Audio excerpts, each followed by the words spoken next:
I start करते हैं अपना नेक्स्ट न्यूमेरिकल जो हमारा न्यूमेरिकल नंबर 8 है। A rectangular wire loop of 8 centimetre and 2 centimetre with a small cut is moving out in the region of uniform magnetic field of magnitude 0.3 tesla directed normal to the loop. कि हमारे पास एक loop है जिसकी उसने dimensions दे दिए 8 centimetre और हमारे पास 2 centimetre, एक लेंथ है और एक उसकी विड्थ है। और वो कहता है इसको इस magnitude of the magnetic field में प्लेस करें जिसका हमारे पास मैग्नीट्यूड है 0.3 टेस्ला और वो उसके हमने बिल्कुल परपेंडिकुलरली प्लेस किया है।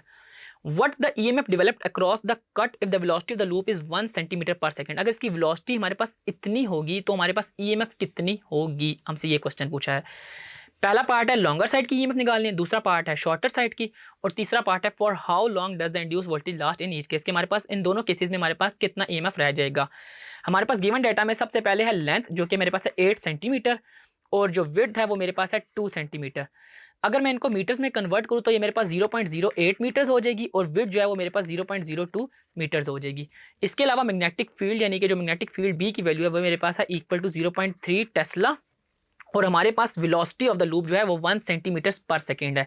वेलोसिटी अगर मैं इसको 1 सेंटीमीटर्स पर सेकेंड लिखता हूँ तो मैं अगर इसको in terms of metre convert करूँगा तो मुझे 100 से डिवाइड करना होगा और ये मेरे पास आ जाएगा 0.01 मीटर पर सेकेंड। ठीक है जी, 0.01 मीटर्स पर सेकेंड, ये मेरे पास वेलोसिटी आ गई। इसमें पहली चीज़ है मेरे पास EMF at the longer side यानी कि मुझे EL इसमें फाइंड करना है, दूसरा है EMF at the shorter side हमने ये फाइंड करना है, और तीसरा है फॉर हाउ लॉन्ग यानी कि इसमें हमने दूसरा टाइम टेकन भी फाइंड करना है यानी कि डेल्टा टी भी हम इसमें फाइंड कर लेंगे। सबसे पहले इसमें हम लॉन्गर साइड की EMF को फाइंड करते हैं। लॉन्गर साइड की हमारे पास लेंथ भी गिवन है और हमारे पास इसकी वेलोसिटी भी गिवन है, तो आइए इसको फाइंड करते हैं। इसका फार्मूला मैं लिख देता हूँ इधर।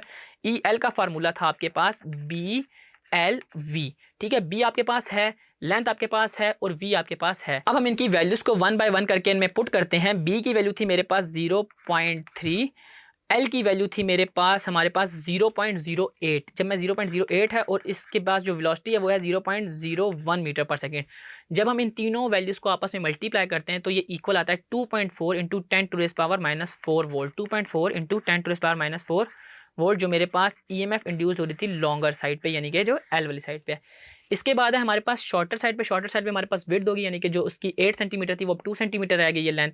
अब जस्ट हमने इसको इस तरह चेंज करना है। हमारा जो फार्मूला होगा वो यही होगा कि जो ES है वो इक्वल हो जाएगी BL और V के। अब L जो है मैं इसमें विड्थ पुट कर रहा हूँ, विड्थ की जगह मैं W पुट करूँगा और यहाँ पे मेरे पास वेलोसिटी आ जाएगी।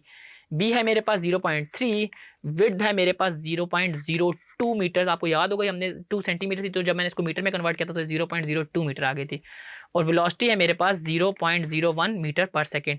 और जब मैं इन तीनों चीज़ों को आपस में मल्टीप्लाई करता हूँ तो ये मेरे पास इक्वल आती है 0.6 इंटू 10⁻⁻4 वोल्ट के। ठीक है जी, इसको मैं लिख सकता हूँ 0.6 इंटू 10⁻⁻4 वोल्ट। ये मेरे पास EMF आ गई वो जो शॉर्टर साइड की थी। अब इसमें उसने हमसे तीसरी चीज़ इसके बाद पूछी थी टाइम की, कि हमने इसमें टाइम निकालना है। टाइम के लिए आपको एक जेनेरिक फार्मूला पता होता है कि जो हमारे पास S होता है वो किस चीज़ के इक्वलेंट होता है, V और T के।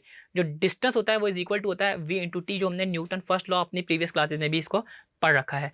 अब हम इसमें निकालना है हमने टाइम, तो टाइम निकलेगा S/V से, और S जो था हमारे पास डिस्टेंस था और डिस्टेंस हमारे पास जो स्मॉलेस्ट है वो है 0.02 मीटर। ठीक है, और वेलोसिटी आपको पता है हमारे पास 0.01 मीटर पर सेकंड के इक्विवेलेंट है। तो हम इसकी वैल्यूज को पुट करते हैं। T की वैल्यू को, हमारे पास डिस्टेंस जो है वो है 0.02 और जो वेलोसिटी है वो मेरे पास है 0.01, और जब मैं इनको डिवाइड करता हूँ 0.02 डिवाइड बाई 0.01 तो ये मेरे पास इक्वलेंट आती है 2 सेकंड के। तो मेरे पास जो कंप्लीट टाइम जो लग रहा है वो इक्वलेंट लग रहा है 2 सेकंड के, कि हमारे पास इतना कंप्लीट टाइम लगेगा जब भी उसको EMF को पास करना होगा अपनी शॉर्टर साइड में से।